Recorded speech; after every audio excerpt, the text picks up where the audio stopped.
Jelajahi cara baru mendapatkan informasi. Download Metro TV Extend sekarang. Tak cukup bukti menjadi dasar Majelis Hakim Tipikor di PN Bandung memutuskan Ghazal Basaleh tak bersalah dalam kasus dugaan suap korupsi simpan pinjam inti dana. Untuk membahasnya lebih lanjut, kita telah tersambung dengan Maru Arar Sihaan, mantan Hakim MK, melalui sambungan Zoom. Pak Maru, selamat siang. Selamat siang, selamat siang.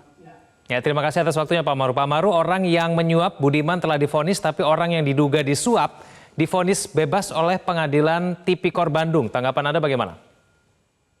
Ya, barangkali salah satu kelemahan putusan seperti ini diumumkan belum cukup dituliskan pertimbangannya secara lengkap, menyebabkan kita tidak bisa mengevaluasi keseluruhan pertimbangan hakim itu yang membawa dia menyatakan bahwa dia tidak cukup yakin.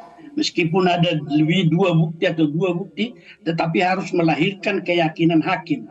Jadi kalau seperti dikatakan tadi, yang menyuap sudah dihukum, ada kemungkinan bahwa komunikasi yang ada atau yang menyuap itu di dalam keterangannya, apakah dia langsung memberikan kepada Ghazalba, itu menjadi problem yang tidak kita ketahui karena belum dituliskan dalam putusan yang diumumkan ini. Oleh karena itu, kemungkinan itu terjadi bahwa yang menyuap itu meskipun sudah dihukum dan sudah mengakui, tetapi dia tidak menyatakan dalam keterangannya suatu hubungan yang jelas, apakah dia langsung memberikan kepada Pak Hakim Ghazalba ini, sehingga ini barangkali yang menimbulkan ketidakyakinan bagi hakim.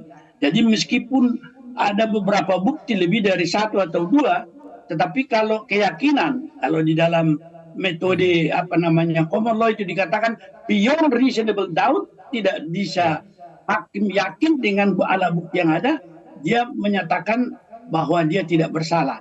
Tetapi ini adalah suatu teknik pembuktian yang tentu Pak KPK juga sudah tahu dan hakim sudah mengetahui tekniknya. Oleh karena itu, problematiknya sekarang putusan seperti ini di dalam hukum acara tidak boleh dikasasi. Ya, ini menjadi masalah. Tetapi jurisprudensi sejak lama membenarkan karena kemungkinan bukan dimaksudkan putusan itu sebagai bebas, tetapi ada kemungkinan dinyatakan terbukti tetapi bukan merupakan tindak pidana. Itu yang disebutkan onslaught van rechtsvervolging atau melepaskan dari segala tuntutan hukum, yang sejak lama itu menjadi satu instrumen bagi Mahkamah Agung untuk katakanlah melakukan legal audit terhadap putusan itu sedemikian rupa. Dan kalau Hakim Agung memiliki keyakinan yang berbeda berdasarkan bukti yang ada, tentu bisa dibatalkan putusan pengadilan negeri demikian. Saya kira sementara begitu. Menurut Anda upaya hukum selanjutnya kemudian yang bisa dilakukan oleh KPK seperti apa, Pak Maru? Ya itu tadi, saya mengatakan dia bisa mengajukan kasasi.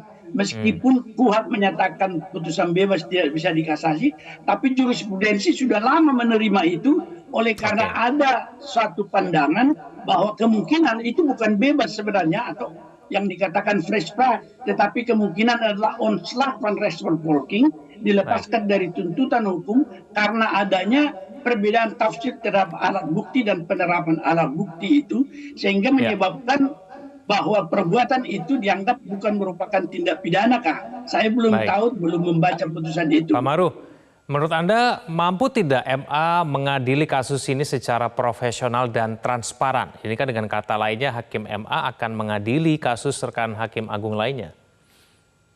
Ya, jadi ini suatu masalah besar juga barangkali. Apakah juga terhadap hakim peradilan negeri yang dia menjadi bawahan daripada Hakim Agung yang diadili di hadapan dia, ini masalah apa yang dikatakan independensi dan imparsialitas secara kelembagaan dan pribadi. Apakah mampu hakim itu menyisihkan semua apa yang dikatakan hubungan atasan bawahan, sehingga dia tetap bisa independen dan imparsial, tidak memihak.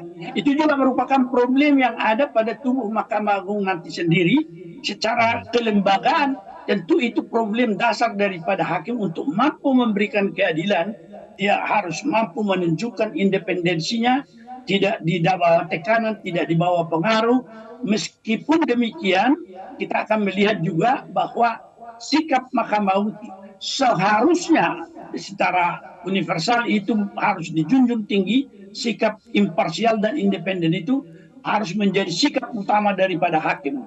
Nah, kita berharap itu Mahkamah Agung bisa mendudukkan itu, tetapi itu adalah problem klasik di dalam suatu proses peradilan.